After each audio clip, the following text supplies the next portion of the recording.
my tick is clocking.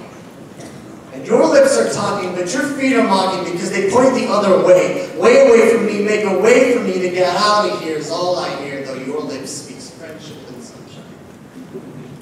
But it's not so much mocking as it is the status quo. People walk away, always. That is a fact. Like, I love you now. Here's a gospel tract. I gotta go. Could you slow down? I don't want your paper. I don't care if it's green or if it's got pictures of Jesus on it. Could you just like hang out with me for a second, please? You don't have time for you. Community is my identity, the social butterfly. Flap my wings as you sing my praises. Kiss to your cheek and how was your week as I flutter, sputter away. Always interesting but never investing. Wrestle with the wind. Don't land too long, fall, and you fail a fragile facade. I fly, you applaud. Soaring above all the mess of your sin. Don't want to dirty my wings, won't dig my hands in. Walls forged from the finest steel. Shipped in from the minds of insecurity and concealed. Feelings and dealings within my hatred for pity. Lies a shattered man holding the pieces of his soul together. I know we are meant to be tethered.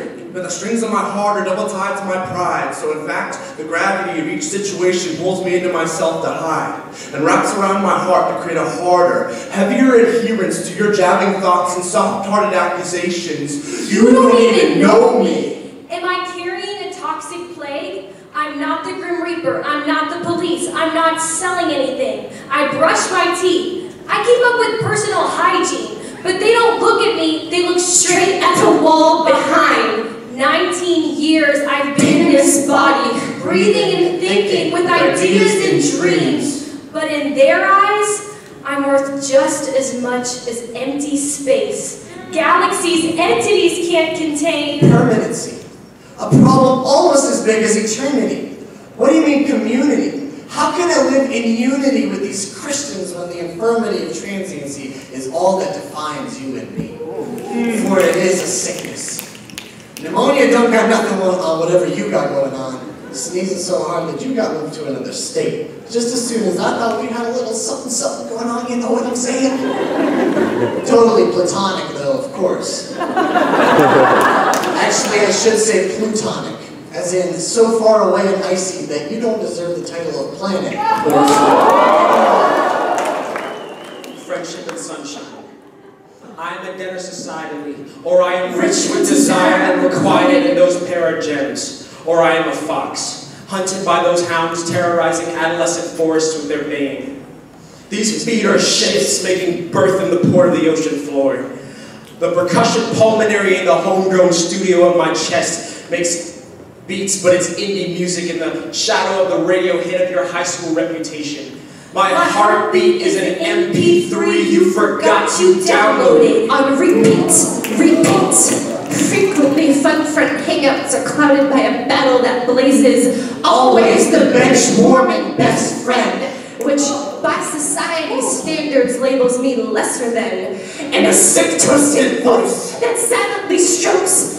If they don't desire you, then you're not really a woman. My life has been a series of hold-your-breath heartaches, of trip-ups and bridges burned down, because sometimes fingertips fan flames.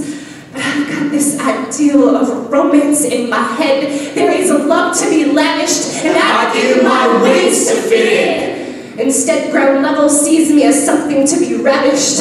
I take to the skies, above the clouds that bog me down, beyond the flames that fight me. No, I don't want to be touched right now. Can't you see that I'm busy pushing you away? Sometimes I feel like I'm Jesus and you're Judas about to betray. One moment of vulnerability will only show disability, and you will crucify me for my kind-hearted deeds and gullibility, to trust that you were not like the rest. And I don't think you're like the rest.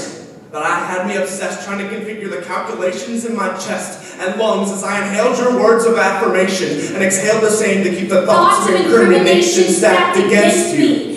Yes, I have glasses, I get it, but maybe you should get your eyes checked. Because pretending I'm not here doesn't mean I disappear.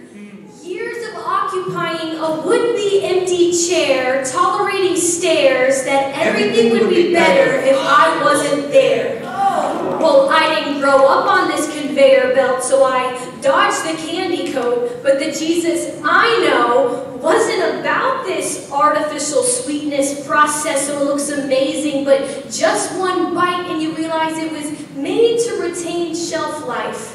I thought the place under the steeple was where all people were regarded as equal. Well, there's more clicks in this place than the clicks from a finger of a court reporter writing your manuscript of judgment and sending me to prison cells. Blood cells, jailbroken like iPhones. My skin doesn't stand a chance. Guess that makes me Christ-like, right? Hello, rebels, rioting in my veins, you pulmonary hellions.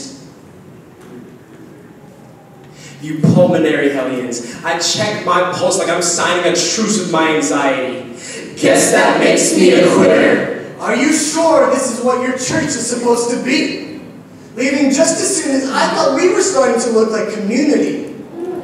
We all think it's radio hits. Rainbows and butterflies, friendship and sunshine, where everyone is perfect but me. Isn't the church supposed to fill all that I lack? But black words on old pages start to crack because I can't track down the verse that says that people won't hurt you. But I thought a threefold chord is not quickly broken, right? But don't mix quickly broken with never broken. Rather, broken together. Broken for better or for worse. And it will get worse. But if humanity is shattered, the church is stained glass, repurposed and stuck together, once all together cracked. Now cracked all together. It is no small matter that this glass is found mostly in churches, toying with light from their perches, reorganizing color in such a way that your bedroom window can never aspire to. One day the world will collide with you. Life is a beautiful mess, but much like a natural disaster, it leaves wreckage and there is no rewind. Fast forward. We've all built storm shelters or strapped on wings to withstand whatever weather comes, but the wind will still blow your house down.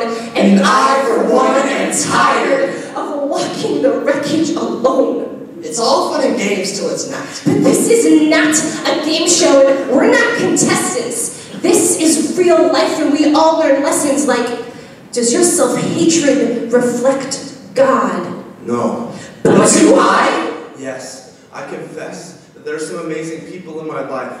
Ones which words cut straight to my heart like a surgical knife. Quick, because they know me. But not all the way through, and that's the church key. Their love has opened the door to my heart without cutting. Set the foundation, but not the whole house. Because it takes more than just my heart to start the beginnings of something set apart. It takes Jesus, who is more than a carpenter. He was the ultimate handyman, taking man in hand and using scotch tape and glue stick. We don't give him much to work with. He's in the business of fixing the broken and practicing optometry, because honestly, the human lens can't focus on anomalies. Our natural state constantly conveys that it's all about me. But we need contact from the only solution to diminish this illusion. Even a quality intensive care unit can't help. God himself has to say, I see you. In all your bitter blisters. Now you can't walk around like you're any better than your brothers and sisters. Friendships like bones may be fractured, but you only get a fraction of truth without them. We're all under the same caste system, and Christ didn't forget to sign it. People do walk away. And I'm tempted to say that's not okay, but the seasons of life, they pool and they sway. Sometimes there is no choice but to leave. But there is always opportunity to weave lives together. You must not always be screwed to this earth for our friendship to have worth. There is value in brotherhood, even if only for today. So when my goodbyes won't get you to stay, even the farthest journey can't cause this church to decay, even more, this church will slay the gates of hell by heaven broken down. Never torn apart, rather tearing apart. It takes two to tango and two to tear open the earthly dimension to usher in the presence of God. We are to go in pairs. Because the flair of a one-man loner party does not echo a walk in the garden, but a talk of the parted, given by the devil to continue on in silence. And let me tell you that silence might kill you. It almost killed me. I guess I'm not the only one. We've all been MP3s in somebody's trash bin. We've all stood stock, still stuck, these feet locked in wrecked stances, in need of second chances, yet you forget me, so your first chance was your last. Dare I? Dabble in ultimatums when God is knee-deep in redemption. Maybe it's alright that I've had enough to here with you, because God drowned himself in us. So let's be this ocean, an expanse of froth surging forth to kiss shores lonely. Rooting feet and making onlookers trees is all round we, merely each other's mirrors, soundly defeat the notion that our jagged edges must cause each other pain and cannot be arranged into a single pane. Reflecting together, survey the cracks, for though we are broken